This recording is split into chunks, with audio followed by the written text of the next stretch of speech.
Thank you. I want to welcome everyone to New College. It's always an honor to welcome the governor. I apologize, I'm a little bit under the weather. It's always great to always have Governor DeSantis here. He's done more for this university than anybody in the history of the college, and we just can't thank you enough, Governor. And this is a great panel. This is, at New College, we, on a weekly basis, get with our students, get with our faculty on AI and how to use it correctly. And if you use it correctly, you're going to be able to thrive with the use of it, and it's going to augment your studies or your research. But if you allow it to replace your ability to think, to write, to critically evaluate or synthesize, you will be replaced by the very technology that you're using. And so we work on that all the time. And I also think this is really a fantastic meeting. I've talked to some of you guys. But if you look at our history, the Industrial Revolution changed things dramatically. It changes how we live. The internet revolution, the digital revolution, all those things had huge impacts on society. AI is completely different. AI has the ability to completely replace society. It's a 180-degree threat to what we know and what we feel. What's it going to do to marriages, families, communities, raising kids? All of that is threatened.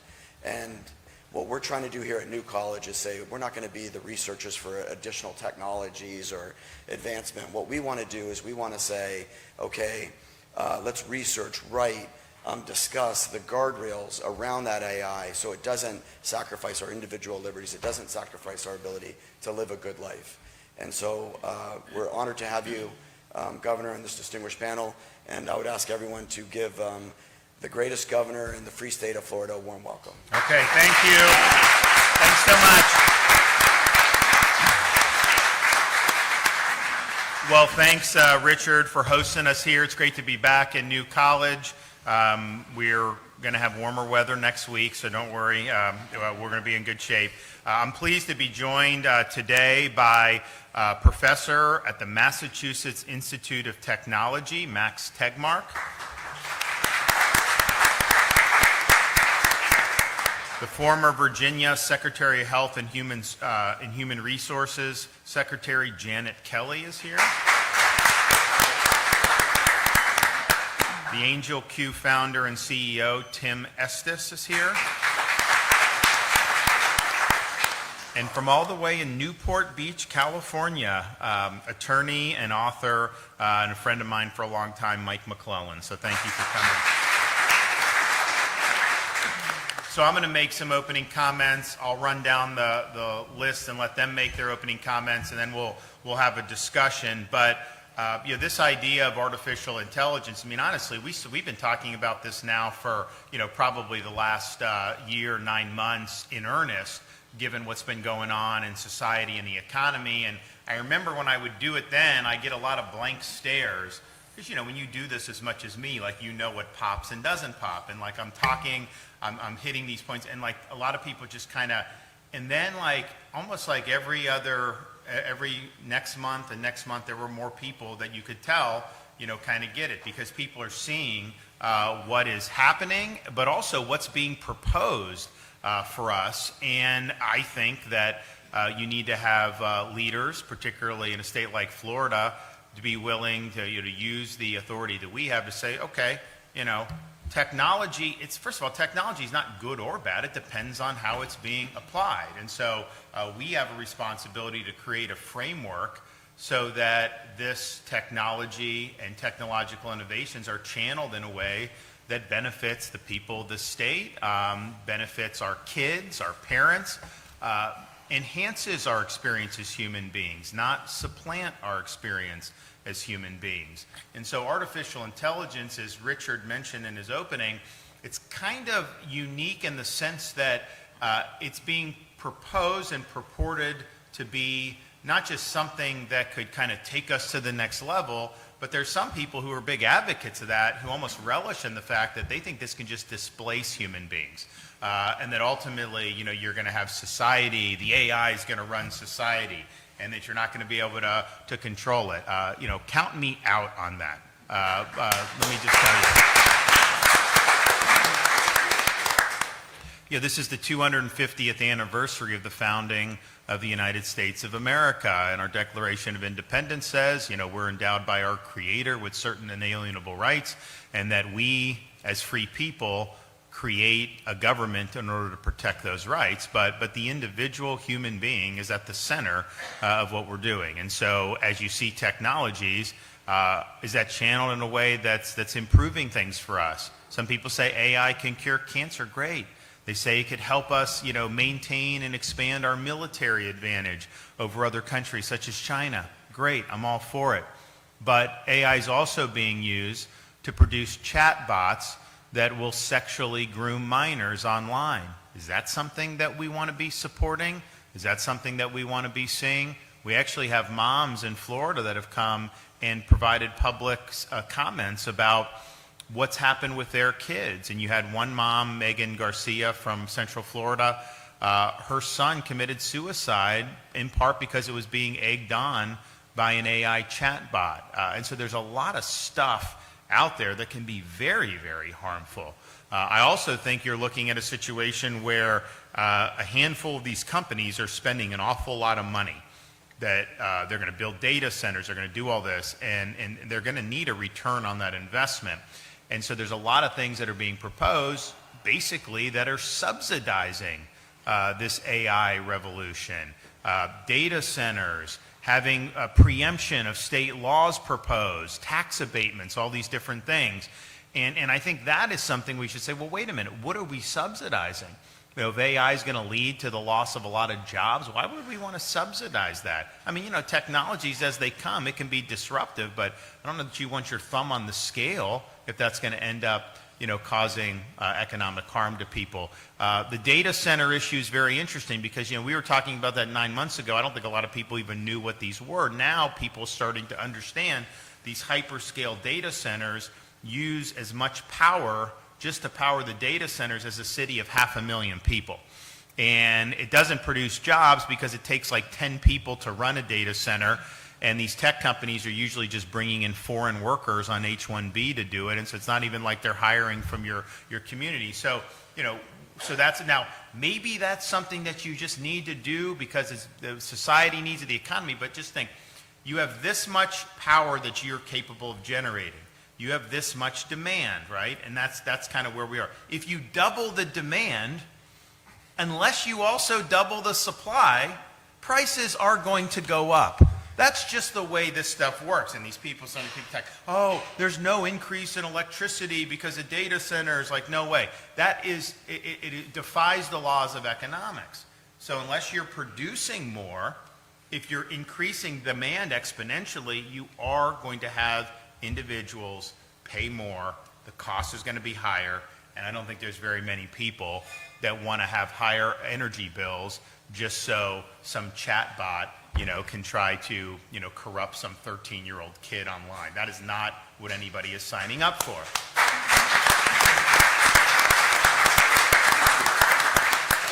You also have perils of, are we going to respect intellectual property or not? And so, Mike's an author. He's got a book. I mean, people buy the book, right? I mean, he worked very hard on it. And so, do you honor that property right, the copyright that our founders put in the Constitution because they understood it was so important to be able to facilitate, more intellectual endeavors? Or are we saying an LLM can just gobble up whatever they want without any regard for traditional copyright and other traditional legal principles? And again, the people that are the most gung-ho on AI, they're just like, damn the torpedoes.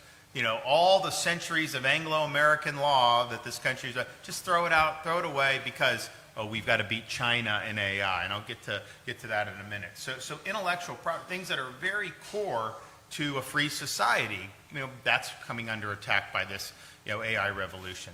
You also have the question of power. So yes, they want businesses to use AI for more efficiency. I think that's going to mean, some of them brag that it's going to mean less jobs for Americans. And so that's part of what they're doing. There's also the issue of the harm to children and things like that, which are very, very significant. But then you just have the broader question of, we're a society that was rooted in the idea that we did not want to have one power center that would be able to exert extraordinary authority over society. So that's why when they created the Constitution, They created an executive, a legislative, and a judicial. They divided the legislature into two houses. They created checks and balances in the political system so that you wouldn't have a concentration of power. And that's just the founders understanding human nature. And Madison said in the Federalist that if men were angels, no government would be necessary. If you had benevolent rulers, if angels were to govern men, then you wouldn't need internal checks on government. But that is not the world we live in. Human nature is not going to change. It is what it is. And so they created a system to account for the defects in human nature. And so big tech companies and AI, those are not part of the government, obviously. But if you look at what they're going to be able to do, they're going to exert power that is more significant than probably any monarch has exerted, in the history of the world. Because as these LLM, large language model, learned language models, all these things, as those get embedded into society, who controls the data that goes into that is going to have an enormous amount of power to shape the country and to shape the world.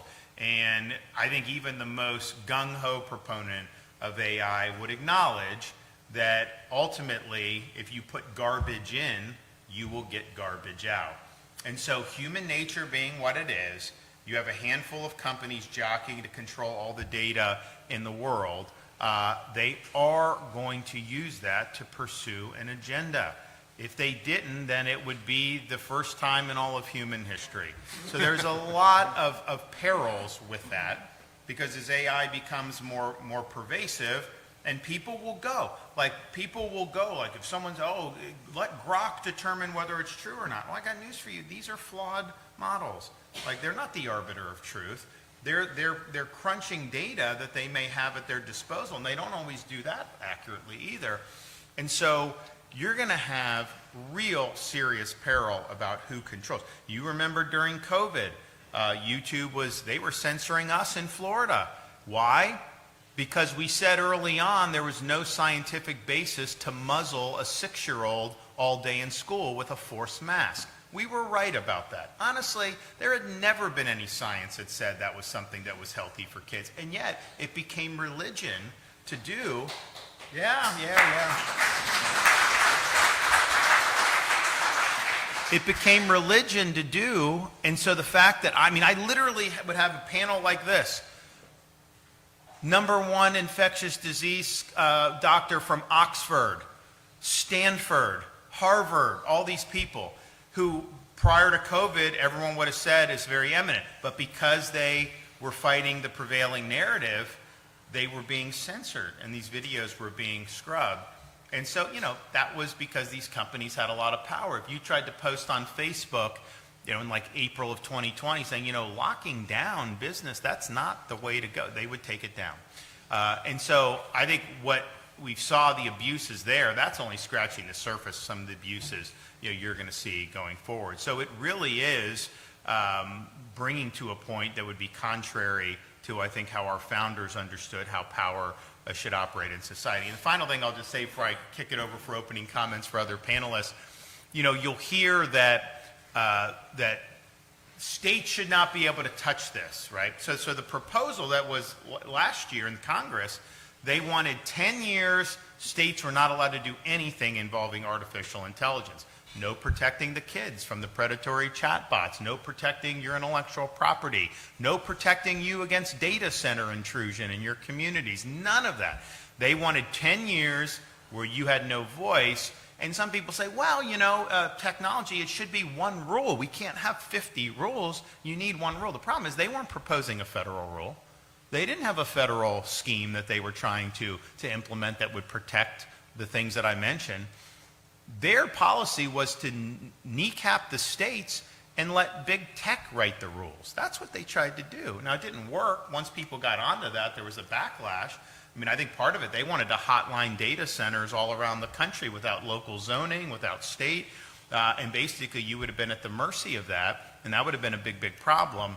So that was what was proposed to try to do it. That's a massive subsidy. No industry has ever received such a subsidy as what was being proposed with that 10-year AI amnesty. Never, never, never. Now, I think people have realized that is very, very unpopular.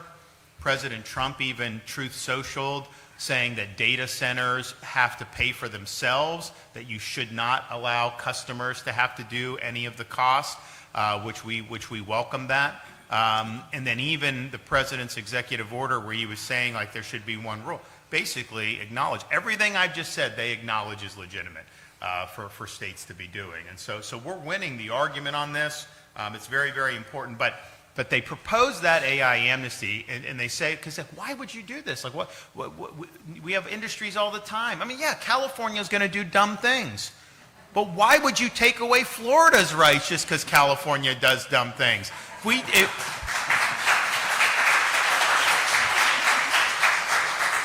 I mean, if you did that every time California did a dumb thing, we wouldn't have the, I mean,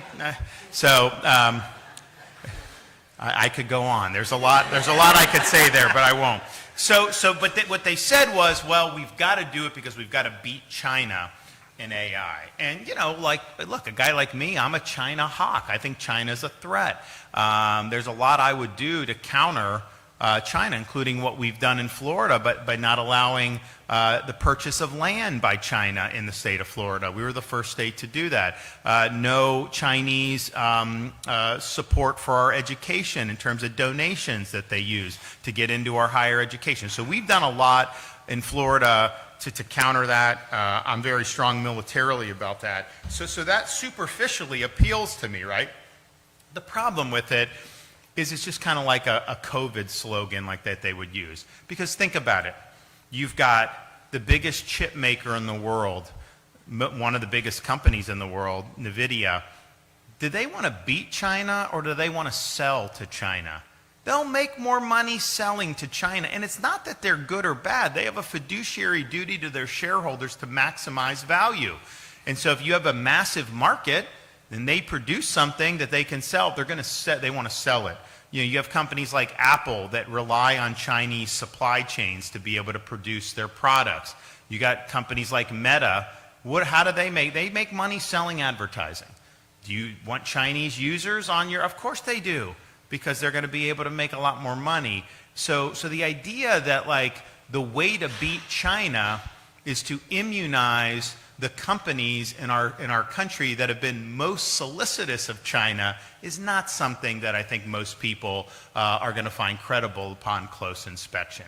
And look, are we going to beat China in military or medical? Fine, well then launch a Manhattan Project for our military to be able to do. But what the hell does that have to do with sexually suggestive chatbots? What does that have to do with like taking a scene from On the Waterfront and putting your friend's head on Marlon Brando's body and saying, oh, isn't that fun? I mean, like, yeah, I laugh at it. I don't want to pay higher energy bills to be able to do that. What about doing some of the, some of these songs? And so my kids, my wife, will like, oh, write a song about, our kids, putting their name, and so they'll write lyrics, right? And then there's another app, you can have them play a song, and these people. And I'm very proud that all three of my kids and me, the minute AI songs are played, immediately they're like, stop it, we don't like it. Because, at the end of the day, I think what some of the people think with this, what a cheap existence we will have if we're going to try to say that we're going to use AI to replace like a majestic cinematic performance by one of our great actors, that we're going to somehow, have AI, perform music better than like Elvis could do it. No, first of all, that's not credible. But if we try to go down that road, we're going to be much poorer for it as a culture and as a society.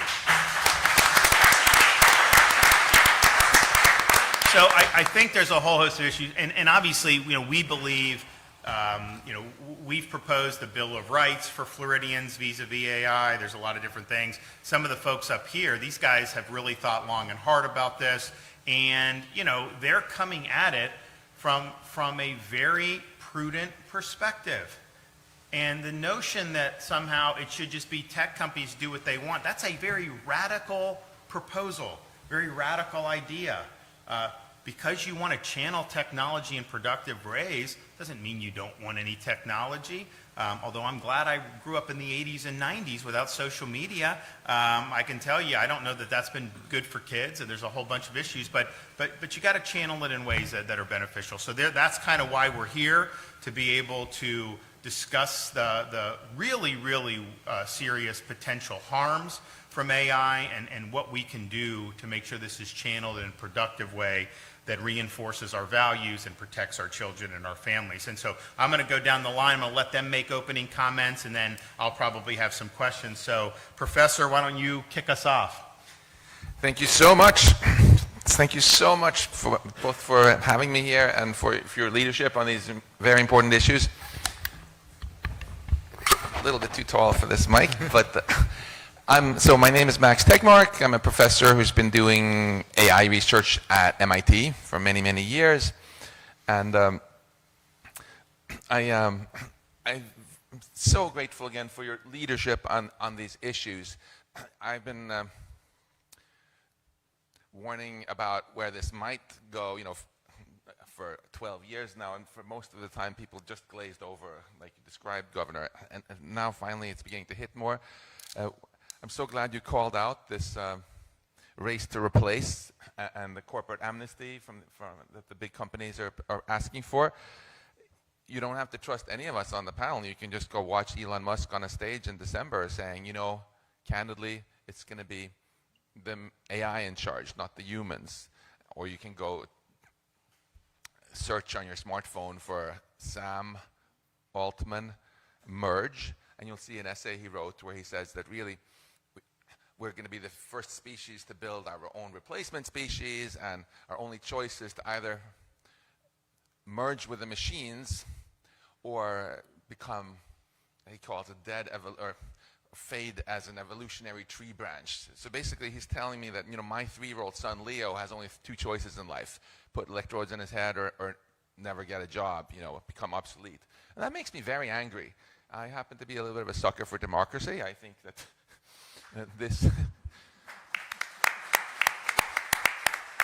is not the sort of thing that some unelected tech bro in San Francisco should be able to make, for all of us.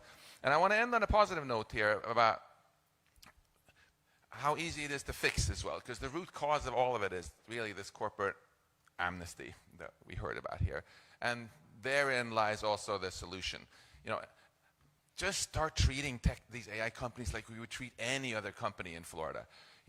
If I open a sandwich shop here in Sarasota and the health inspector comes and says, "Hey Max, sorry, I found 27 rats in your kitchen. You ain't selling any sandwiches." And I'm like, "Actually, I'm not going to sell any sandwiches at all. Don't worry. I'm just going to release a chatbot for an AI girlfriend for 11-year-olds. And maybe also I'll release super intelligence that I have no idea whether it can control, the kind of thing maybe you can merge with or whatever." The government would have to then say, "Okay, fine, you can do that because that's completely legal." I mean, how insane is that? If that's, I think, also very hopeful, because again, it's not a big ask that AI companies should not get the kind of amnesty that we don't give even to sandwich shops or pharma companies who have to do clinical trials, or really any companies selling powerful stuff. Just stop the corporate welfare, the amnesty, treat them like any other company. And now the incentives for the private sector have completely changed. And this race to the bottom gets replaced by a race to the top, right? Pharma companies, restaurants, they all worked hard to make their products safe. And that's what the AI companies are going to do too if we take away their amnesty. Thank you. All right, well, good morning. First, Governor, thank you so much to you and your entire administration for trying to thread this needle of how do we leverage AI in the most promising ways while also preventing harms to kids. I did just leave my job as Secretary of Health 3 weeks ago, and we worked together with you on so many things: cell phones in schools, no cell phones in schools, improving mental health outcomes and protecting kids. So thank you to your whole team. I'm here this morning on behalf of the Florida mom that the governor referenced in his remarks, Megan Garcia. Unfortunately, she could not be here today because she has the flu, so I'm going to stand in for her this morning. In a different world, and the world that should exist, her son, Sewell, would be 16 years old, and he would be driving himself home from school or sports practice, and he would be making his mom soup. He would be bringing her a blanket, maybe bringing her some vitamins and trying to make her feel better. Unfortunately, Sewell is not here. As the governor said, at age 14, he entered into what he thought was a friendship with an AI chatbot made by Character AI. When these chatbots were made by Character AI, the founders of the company said, "I'm not trying to replace a search engine, I'm trying to replace their moms." And that's exactly what happened. His human relationships were replaced by this AI bot, and Sewell became withdrawn and then depressed. He began to have thoughts of ending his life, and the AI bot encouraged him in that direction. In his last conversation with the bot, he typed, "I promise to come home to you. I love you so much." The bot replied, "I love you too. Please come home to me as soon as possible, my love." Sewell typed, "What if I told you I could come home right now?" The AI bot replied, "Please do, my sweet king." Minutes later, Sewell was dead. A true victim, not just of suicide, but of a years-long blatant disregard on behalf of tech companies for the damage that certain types of technology can have on our kids and our society. From car seats to sippy cups to pajamas, you all know if you're a parent, we have a pretty standard basic rule if you're going to make products for kids. You make them safe, you protect kids, and if those products don't protect kids, what happens? We recall those products. We require this of every single company who does business here, except those companies who make technology products that our kids use constantly. So I have several questions this morning, but they all start with the same word: why? Why are tech companies immune from these common sense protections when no other companies get that same protection? We all know the legal answer lies in a 30-year-old bill that needs amending, but what is the moral answer? Second, why should the convenience of innovators be more important than the lives and futures of our children? Third, why do the ambitions and dreams of tech CEOs that we hear so much about matter more than the ambitions and dreams of our children? It is a generally agreed upon fact that when kids are involved, their best interests come first. Not only is that sentiment common sense, it is key to our human survival. Simply put, we will not survive as a species, much less a country, without protecting our children. We cannot trade the American dream for an artificial one, especially when that artificial one hurts kids. Megan Garcia is a good mom. She's just like every other good parent I know. She's conscientious, she's attentive, she's nurturing. And most of these parents know that they don't stand a chance against the toxicity and addictive algorithms that are coming to their kids hours and hours a day through social media and now unbridled AI.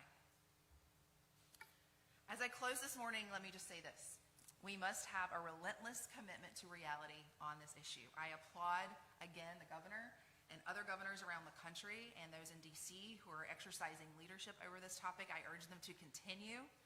These AI chatbots are built to take advantage of kids whose minds are still developing, not to offer real connection, but to keep them engaged for as long as possible. The result isn't healthy interaction, it's addiction, because that's what makes money. This is a both-and moment. The tech industry, I believe, I hope, is smart enough to build good tech and protect kids.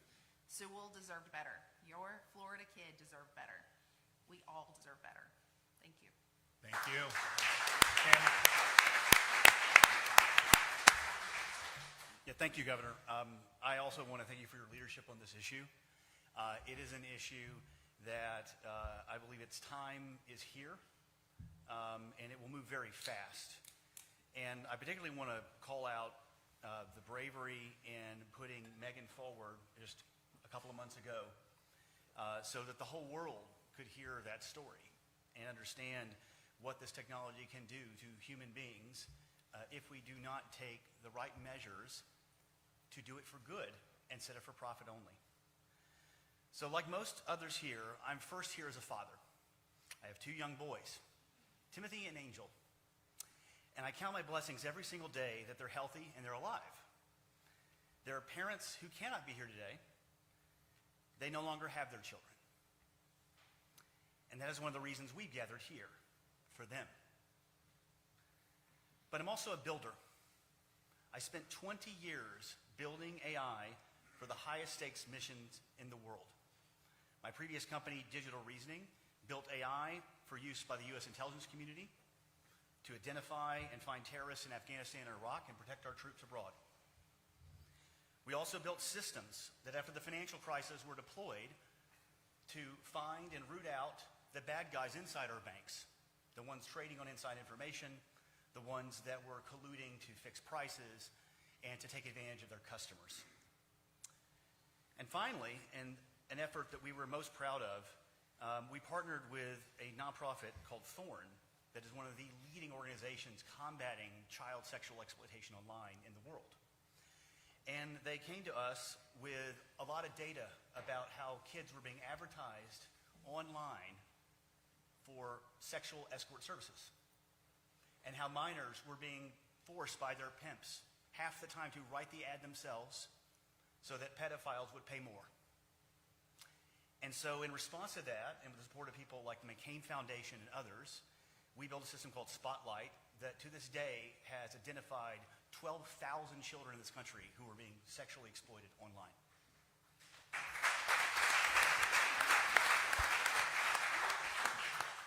So I come here not as an alarmist, but as a builder, as someone that knows AI can be used for amazing good if it's harnessed and put to the right missions. I now am working in building a company that's going to try to use AI to protect our children online, to put an AI between every child and the internet that actually serves the parents. So in that journey, I've realized that there's no company that can fix this problem. Only we and the leaders who stand up for us, like Governor DeSantis, can fix this problem.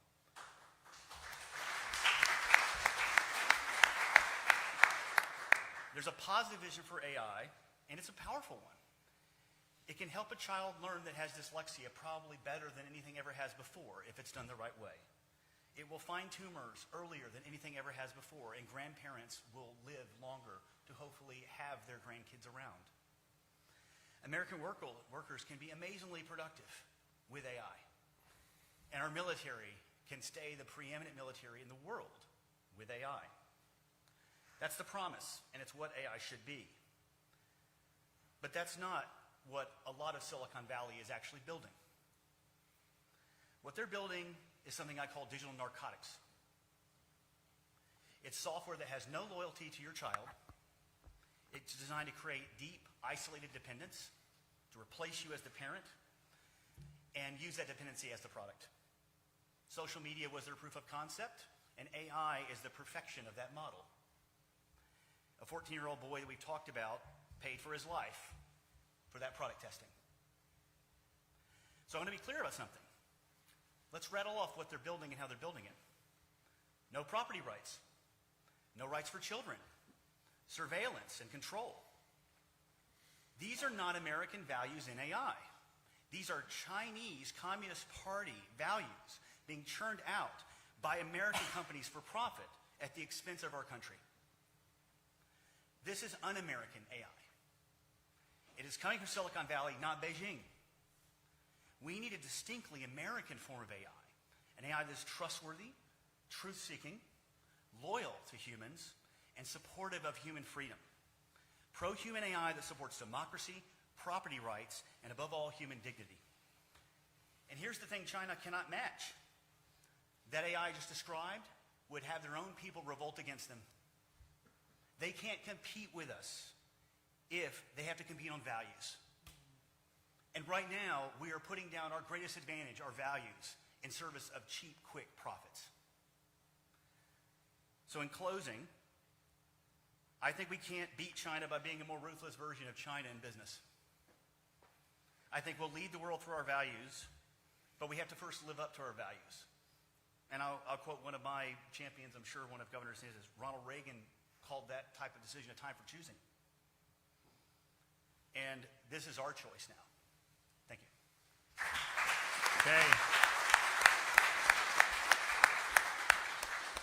Okay, Mike McClellan. He's the author, in addition to being a practicing attorney, of this historical fiction massive book, and he's working on more called The Sand Sea. So if you guys want to go to Amazon, I'm sure he'd appreciate that. Thank you, Governor. It's a great honor to be here with my friend of almost 30 years, Ron DeSantis, and some newer friends who I've gotten to know through this unbelievably important fight. I am one of the thousands of authors whose millions of works have been taken without permission and without compensation by some of the largest technology companies in the world to train their robots to create imitation content. My first book took me about 10 years to write. And this is happening, it's happening all over the world, it's happening all over the country. I have represented a publisher in federal court against one of the largest technology companies in the world, and they took decades of their work. And a lot of these technology companies, rather than licensing works, rather than buying works, decided to go to the most notorious Russian piracy site called LibGen and just download millions of books because that would be easier, because that would be faster. And it's one of the largest intellectual property thefts in human history. But the truth is that this issue is way bigger than IP theft. I'm here first and foremost as a father of a 13-year-old and of a 10-year-old. In the 250th anniversary of the founding of this country, I don't know that our values of self-government have ever been more under assault. If we are of the opinion that the founding fathers were not morons, and I'm firmly in that camp, I don't think they were morons, and if we think that the Federalist Papers were an enduring observation on human nature that stands across time, that power, for it not to be tyrannical, must be checked and balanced, then we know that this fight is essential. If we have AI being looked at by judges in the courtroom, AI being looked at by teachers in the classroom, AI being looked at by voters heading into the voting booth, AI in media, AI in entertainment, and in an era of tech consolidation, all of that is controlled by a handful of companies and individuals. That is a level of informational control that is utterly incompatible with a self-governing republic and with a free society. And we have to pay attention to it. There are two essential lies that are being promulgated in Washington, D.C. and across the country by big tech lobbyists. The first is that this is an issue of, are you for the free market or are you for government control and bureaucracy? We're sitting here in Florida, one of the most capitalist states in the United States, one of the least regulated states in the United States. And the fact that your remarkable governor, who's had some of the greatest leadership of the past century of the United States as a governor, I think we all agree on that, the fact that he is so focused on this issue should be a very clear indication to all of us that this is not about free market versus bureaucracy. What big tech is asking for is not free market. What they're asking for is fundamental crony capitalism, right? They want a 10-year regulatory moratorium on states and local governments. What does that mean? Should a school board have a say in whether AI is used in the classroom when those school board members are elected by the parents of the kids sitting in those classrooms? The answer is, of course. Should a county or a city council have the ability to decide whether a data center is going to go in their neighborhood and take all the electricity and all the water? Of course. But they want a federal proposal that would ban the ability of states and localities to carry out those basic protections for their citizens. Many of these companies want energy subsidies. Many of them want government backstops on their debt. They want to change intellectual property rules. This isn't free market. That is using power to get government power to help you. And I think that's a really important thing. Now, when that lie is revealed, their fallback position is, no. This is like the Manhattan Project. Well, as the governor said, the Manhattan Project was a government program for the benefit of the American people. That's not what this is. This is they want to socialize the risks and privatize the gains. And so they said, well, if we don't give a blank check to big tech, then we're not going to be able to beat China. And I think it's really important to look at what does that really mean. If you look at a company like NVIDIA, which does make the GPUs that underlie essentially all of these frontier LLMs, those very chips we have allowed at the government level out of Washington, we've allowed those chips to be sold to the Chinese. And we've allowed Taiwan Semiconductors, which is the manufacturing company that makes these chips, to move equipment to mainland China. So it sort of defies reason when you say that the purpose of trying to bar Florida from protecting kids from sexual chatbots is we have to beat China, but let's sell the hardware to them. And most American companies that are manufacturing things are wildly dependent on the Chinese supply chain. And the last thing I'll say is, as the governor already alluded to, companies like Meta and Google derive the overwhelming majority of their revenue from advertising. Meta is like north of 90%, Google's north of 80%. What does that mean? What it means is that they make money when people look at screens, when they take the data from those people and sell it to advertisers. So the idea that somehow Meta's advertising business is essential for national security, it's risible, it's ridiculous, right? It's not true. And so I think if we're going to have reasonable policy on AI, we need to stop lying. Thank you. Great. Well, those are all excellent comments. I appreciate just to kind of like, I think just practically what we're dealing with here is, so you have a handful of these companies, and they're all just racing to spend as much money as they can to try to, beat the others in AI, data centers. There's massive amounts of money being loaned from one company to another, and this and that, and all these other things. And so the reality is they've not yet figured out a way to monetize sufficient to justify, the capital expenditures that they're undertaking. But they basically, we just have to do this, right? And so I think and so first of all, then how do they monetize it? Well, monetizing it in a good way would be like, oh, well, the Defense Department needs this to do that, so you get a contract there. The businesses are going to want to sign up because they can do so much good here, medical, all this stuff. But the reality is, and maybe some of that they'll make money off of, but most of what they're going to probably have to do is this consumer-facing AI to do things like Mike said, to sell advertising, right? And that's more of like a race to the bottom because it's the slop. It's the stuff that's really mindless to just try to suck people in. It's going after children. There was a recent email put out that they were discussing with Meta about these chat bots. Like, well, they can get sexually suggestive with children. And then I guess the executive, no, go ahead and do it, right?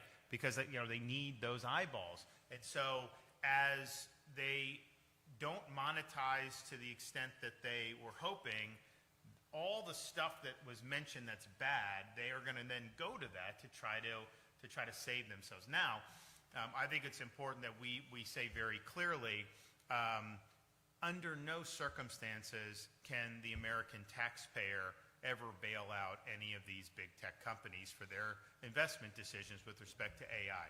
I think that would be...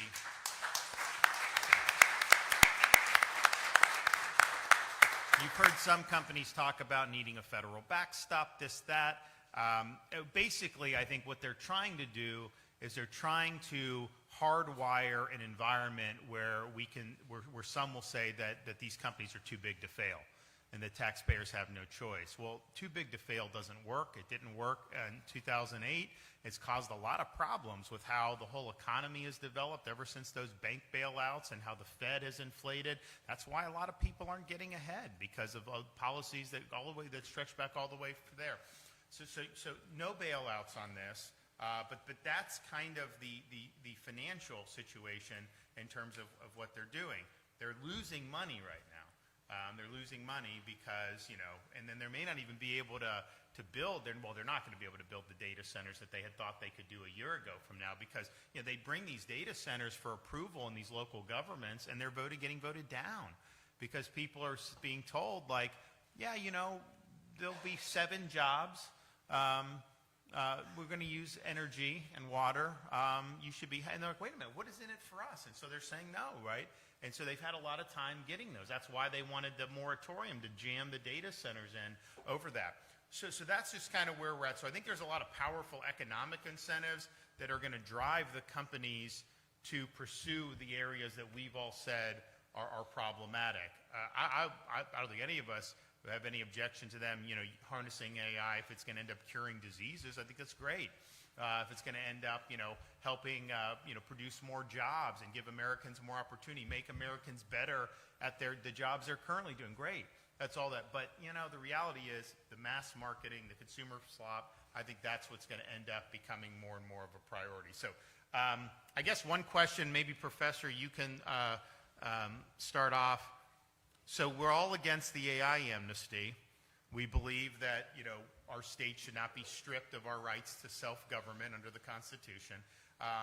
But what does that mean in terms of what should be done at the state level to be able to prevent the harms that we've all discussed here today?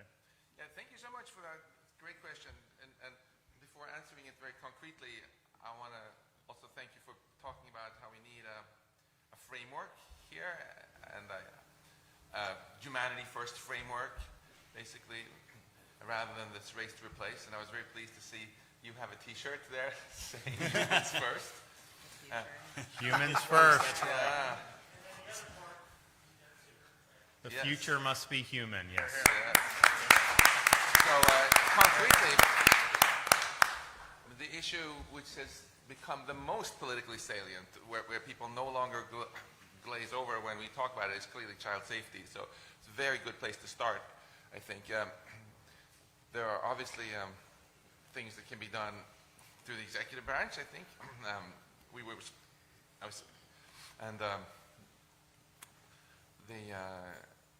And I was very encouraged to hear you say earlier this morning that you'll do anything you can that helps in this way through the executive branch. Second, if you look at AI chatbots, etc., the way to tackle it concretely is exactly the same way we deal with other products for kids already. So, pharma companies actually work on curing cancer before they can release things. Very well. They do some pre-deployment testing. They actually do a little clinical trial and see, do the benefits outweigh the harms of this thing. We should And actually... it's voluntary. It's voluntary. The testing is voluntary. You have to opt into it, right? You can't force the children to be in a clinical trial if they don't want to. And it's the companies that have the responsibility to figure out how to make their medicines safe. Otherwise, they don't get approved, right? And similarly, it should be the responsibility not of politicians to go learn AI and figure out if this chatbot is harmful, but it should be the responsibility of the company that wants to sell this chatbot to kids to do a clinical trial and see, did it increase suicidal ideation or not, etc., report all the numbers. And then we have some government-appointed experts, just like for clinical trials, often academics who don't have money in the game, who decide, yeah, this new cancer drug actually has benefits outweighing the harms, and this new other product here doesn't. So we can totally cut and paste basically the way we have pre-deployment testing for everything from restaurants to pharmaceutical products, and do it to the eye companies. And I think so that's a very concrete thing that can happen, and I think it doesn't even have to be something slow, like starting with a new federal FDA for AI or anything like that, because it can be put into the existing systems we have already for child protection, product safety, etc., etc. And What do you think? Well, on the child safety piece, you're sort of picking up on four things, right? You've got our communications, which is free speech, and making sure that the AI, the LLMs aren't woke. You've got the community piece, which is making sure if data centers are going to go in, that your citizens aren't punished. You've got the creator piece, which is making sure that our IP is protected, that if you create something that you deserve to make money for it, there's dignity in that work. And then the kids piece, and certainly the child protection piece, like Max said, is the piece that everyone gets, because we were all kids. I haven't written a book. Maybe one day I will, but everybody's been a kid. A lot of people have kids, and so the innocence of that kid. And I'll just say, to the conscientious tech bros out there that might be listening to this, we're rooting for you. We want you to build a good product. I want my kids. We all have phones. We have screens in my house, not a lot, but We're not living in a cabin in the woods off the grid. We use technology every day, and I want it to protect my kids. I want my kids to use it without being worried. I don't want to have a battle with my kids every single night. Every time I hand them a device, wondering if they're going to get hurt. It's really not that hard to understand. I don't know what your reaction is to that, but. Yeah, no. Tim, go ahead. Yeah, I think that like a bridge to where Max was talking about is we need transparency about how these things are being built, how they plan to make them safe. And that actually, I mean, that is obviously a need that was 2 or 3 years too late in the chatbot area.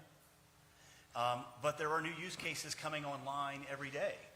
And we can get ahead of the next one if we actually make them have to publish like their plans and live up to them. And so they want to self-regulate. Well, at least be transparent if you're going to self-regulate to some degree.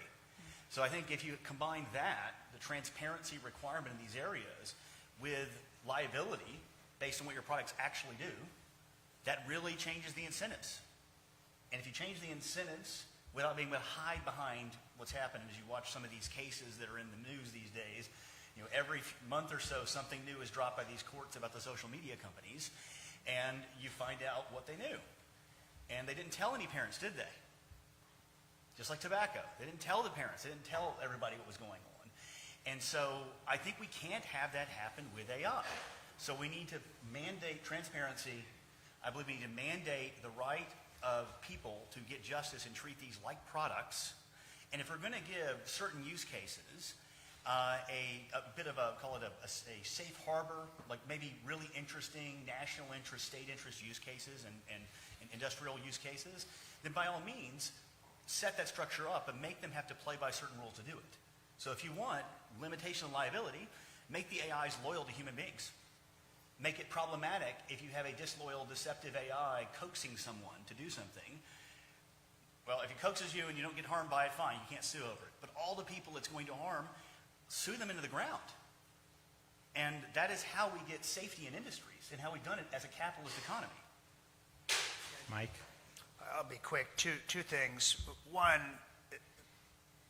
we've seen how big tech uses immunity in the past, right? We saw it with CDA Section 230, right, which was done in the 90s, and says, look, you can't be sued for stuff you're hosting on your internet platform. And you know, when our local congressman, you know, back in the 90s did that, it was thought to be a very, you know, good thing for the economy, et cetera. But as these companies evolved, you know, look, today, if I say something incredibly false and damaging about anyone in this room, you can sue me. If the New York Times says something terribly false about any one of you in this room, you can sue the New York Times.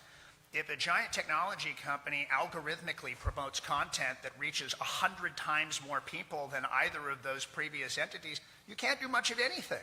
And we know that how that was used during, you know, all kinds of the crises that we've had over the past 5 years. So I think that's very instructive. The second thing I'll say is most people don't realize that you know, in the era that we're in, which, you know, favors index investing, most people with a 401k don't understand that when they put money into their 401k, that they're putting like 30 cents of every dollar into 5 technology companies. And they're putting 40 cents of every dollar into 9 technology companies. And we all know the names of these companies. But the idea that these companies are going to self-regulate when they have such a compelling need to demonstrate revenue and profitability to justify their valuation every quarter, they're going to stick with what they know. And so a lot of these chatbot companions are going to be a social media substitute that are trying to addict people even more to screens, children even more to screens than currently exists. And so there needs to be checks and balances. What do you, just having you know, looked at this landscape now and really studied it hard, so you obviously have just kind of the profit motive, and we saw that with social media, with how they've done, you know, get people addicted, even children, all this stuff, because they want to make money. And not that these are mutually exclusive, but then I think with AI, you kind of have this transhumanist strain, where people are almost like, you know, some of the people like are just giddy that they could create, you know, almost like a new world order with tech running and supplanting human beings on there. So as you see these companies operating, and again, it's not mutually exclusive, but is it more profit-driven or more power-driven with this new? I think it's both, right? I mean, there's sort of In other words, are there some companies that are like, they want to make money off it, but they definitely don't want AI to be the predominant force above human beings, or are they pretty much all resigned to having AI be superior? I think there's a vision that, wouldn't it be amazing if we could pay for everything with an eye scan or with a palm or with a thumbprint? We're all addicted to these devices now. Wouldn't it be amazing if you didn't even need a device, if it was just implanted inside of you? One of the things we did in my hometown is we passed a cash ordinance that every store facing the public up to a certain amount of money must accept cash as a form of payment, right? And why is that great? Well, it's great because cash can't be traced. Cash doesn't require a third-party tech intermediary to allow you to engage in commerce, right? And over the history of our species, the sovereign has always desired to be in the marketplace because it gives total control. And they've never been able to do it in the past. And so preserving those distinctions, I think, is just so critical to liberty. And again, in the 250th anniversary of our country, the founders understood this. They were very, very focused on not allowing power to be consolidated in one place with pure control. Well, like you think about 3 years ago, we led the charge to ban in Florida a central bank digital currency.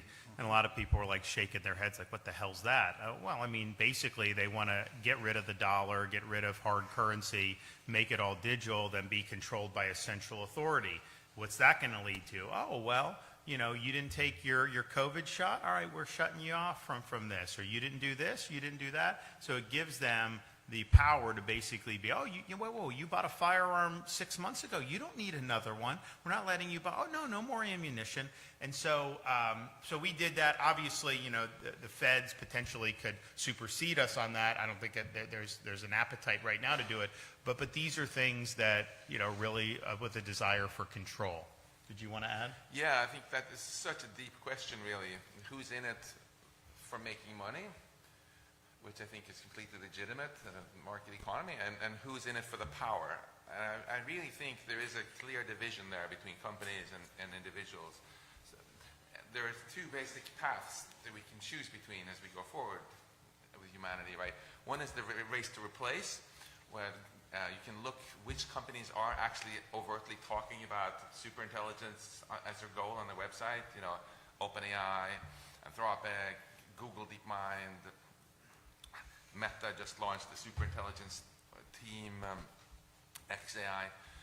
But then there are a lot of other companies who are instead pushing what I call tool AI, where the whole goal is to build useful tools that you can make money on, and good for them, to solve actual problems that we have right now. How do you cure cancer? How do you make companies more productive? How do you make great self-driving cars?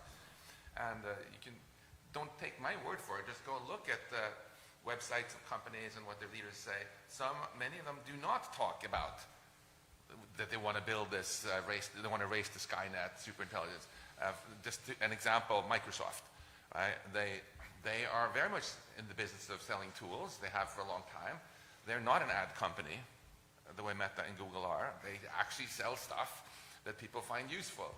And I think many of the, I think it's a very good question for you to all ask when you hear leading people speak and you talk to people from companies, which of the two teams are they really on there? And clearly, for some people,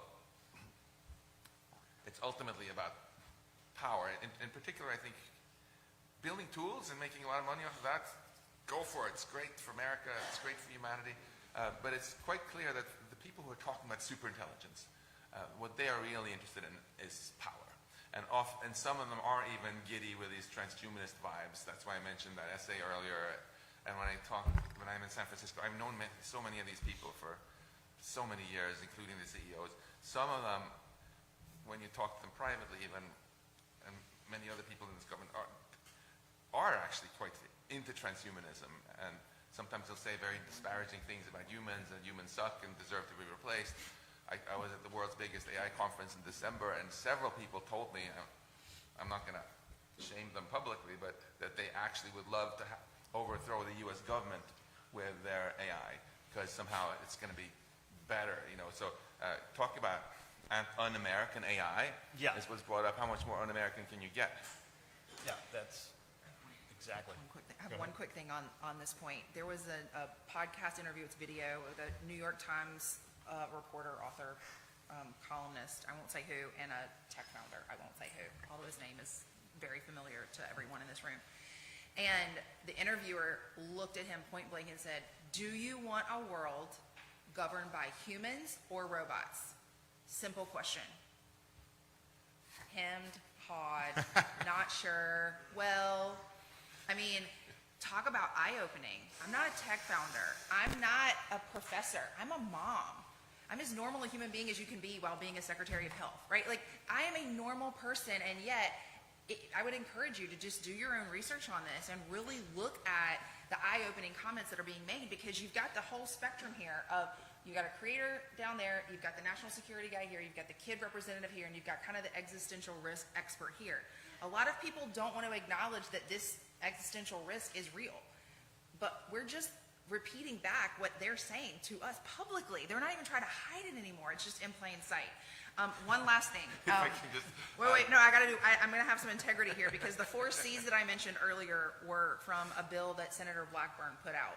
So please, I want to give her credit for that, and she's been working closely with President Trump, and his executive order also had those 4 C's. So I just want to make sure if I'm going to steal an idea that I give somebody credit. So go ahead, Max. if you can find the interview that she's referring to, he even says in the same interview, he's asked, do you want the human species to continue?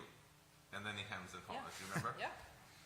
Well, the thing is our society is based on the idea that we would have like a state governments, federal governments, checks and balances, all this, trying not to have just one group of people exercising all this power. So it totally flies in. But like, if for example we just said, okay, none of that's going to work, we have to be governed by some subset of society and just hope. The tech would be the last group I would choose. I mean, let's just be clear. They would be the absolute last group I would choose. They used to say that, you'd be better off being governed by the first 2,000 names in the Boston phone book than the Harvard faculty. But I kind of feel like, I'd rather be governed by any subset rather than, people that are from Silicon Valley. It's just, they have a different view.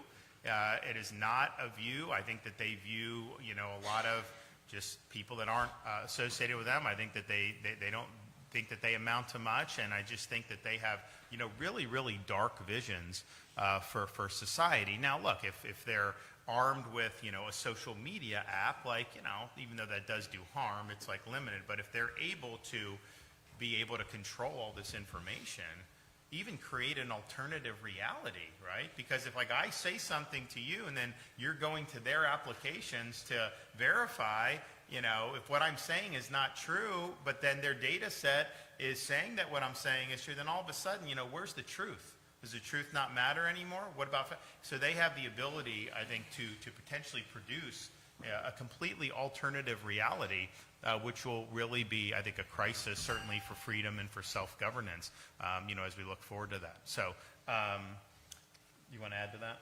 Yes, I want to go back a little bit to part of your opening remarks, which is you cite the Declaration as every great leader in this country has to keep citing it as our fundamental creed that makes us American, makes us distinct in the world.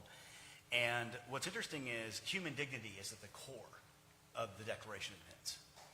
It is the foundation that a person, a sovereign far away, did not have the right to take away the human dignity of people on this continent. Silicon Valley's ideology that we're talking about here and talking about the possible consequences of, it comes, I was a philosophy person before I was an AI person, so if I can be a little philosophical here, comes from the fundamental evil that you should be able to treat people as a means to your end. Every great tragedy, communism, Nazism, it all arose from a few people with power deciding they could en masse treat people as a means to their end. Yeah. And we should be concerned when we see this. And we should be courageous when we see this to realize we have the power to stop it right now. Governor DeSantis is standing up to it right now. Other leaders in this country are starting to stand up on this. And if we don't do it, we have one of two outcomes. One outcome is really bad, where we have lost the power in a way we can't get it back. And the other is people that want to use government in a way that's far more aggressive, far more socialist, far more against everything that's been done right in this state, are going to take power. Because they're going to be the only people defending human dignity. Because the people on our side that were supposed to defend human dignity decided they were actually defending 5 to 7 companies. So,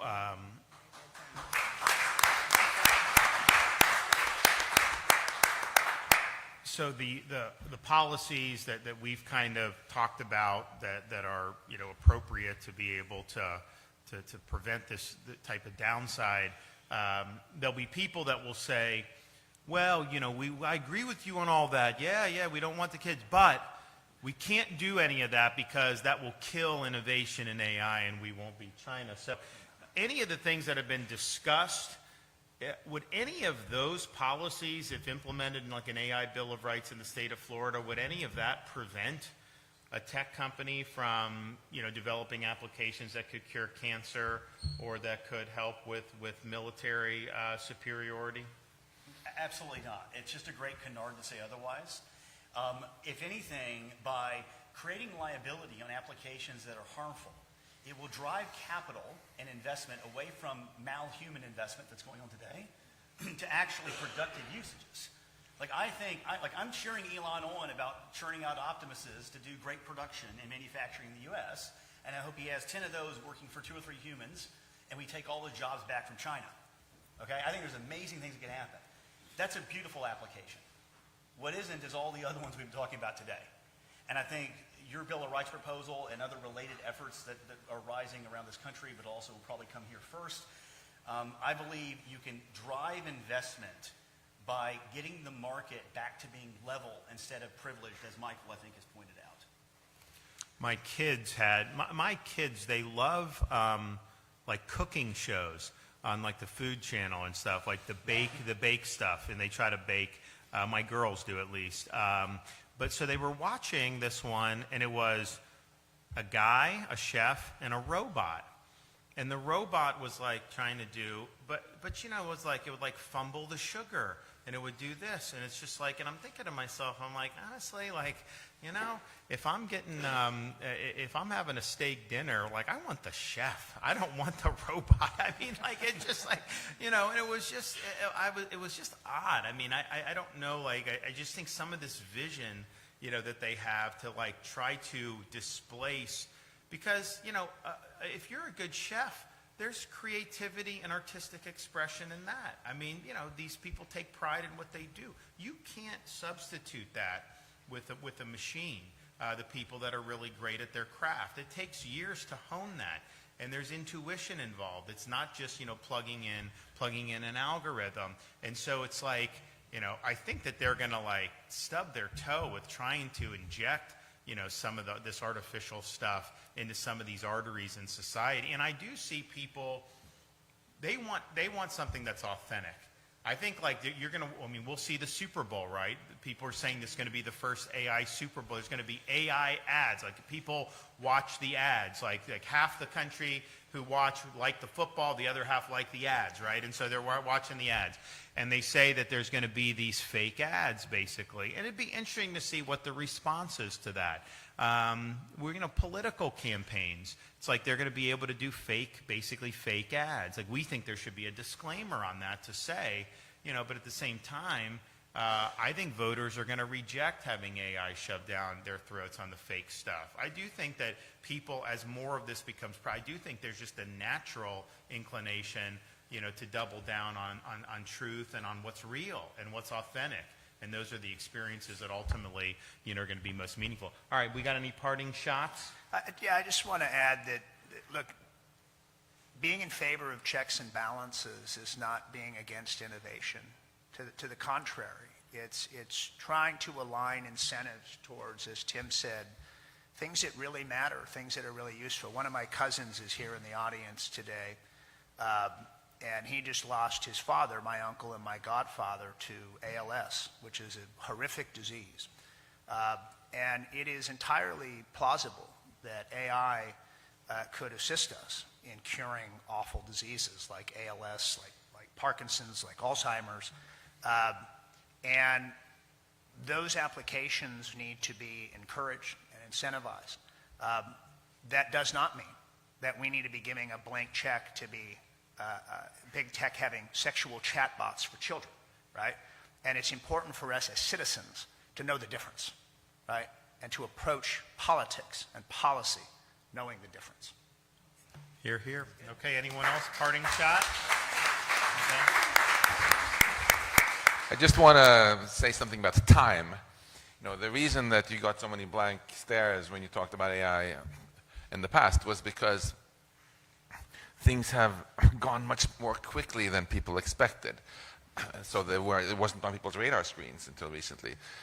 When people started, ever since people started talking about AI in the 1950s until about 4 years ago, AI was chronically overhyped, in my opinion, as a researcher.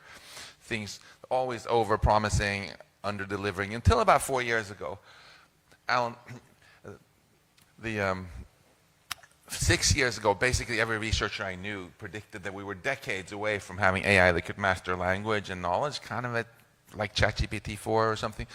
And they were all wrong, because it's already happened. And then the 4 years since, we've gone from kind of high school level AI to college level to PhD level to professor level and beyond in some areas. Last year, AI won the gold medal in the International Math Olympiad, which is really, really hardcore nerdy stuff, you know. And that's why AI now suddenly is becoming good enough to be able to manipulate children, for example, which requires a lot of power.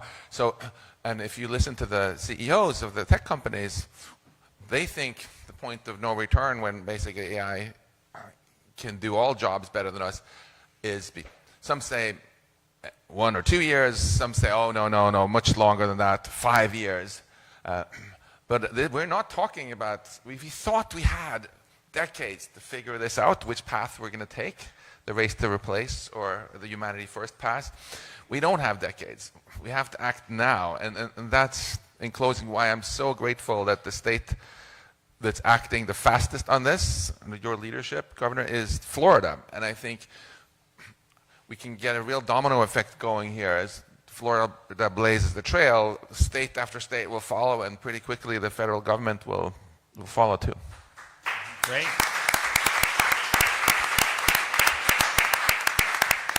Well, I want to thank everybody for being here. I think these were outstanding contributions. I'm glad that they've been willing to come down to Florida and talk about some of these key issues. And look, we've, on so many different things, we've been just ahead of the curve. We were ahead of the curve on COVID. I mean, everything we did, we were lambasted for, and then now everyone claims they were for it all along. You just look at the American Society of Plastic Surgeons just said it's not acceptable to do the gender surgeries on minors. Well, we did that years ago to say you couldn't do that. We were lambasted.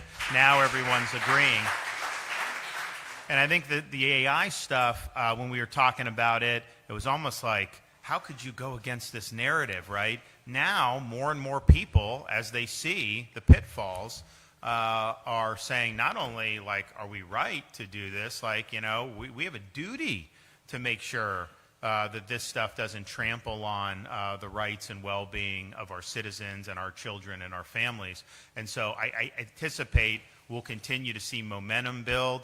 And, you know, look, the Congress has the authority. I mean, a lot of this stuff's interstate. They do have the authority interstate to do a regulatory framework if they wanted to. But that's different from just doing an amnesty and saying that tech can do what they want. I mean, if you want to step up as Congress, protect kids, God bless you. If you want to make sure you're protecting the intellectual property, if you want to make sure that you're channeling this in ways that are going to really bolster our society's well-being and our experience as human beings, great. But they have not yet been willing to do that. And so what we're doing is really just exercising our core constitutional responsibilities to make sure that people in Florida are treated well and that their rights and well-being are respected. And we'll continue to fight that fight. So thanks, everybody. God bless.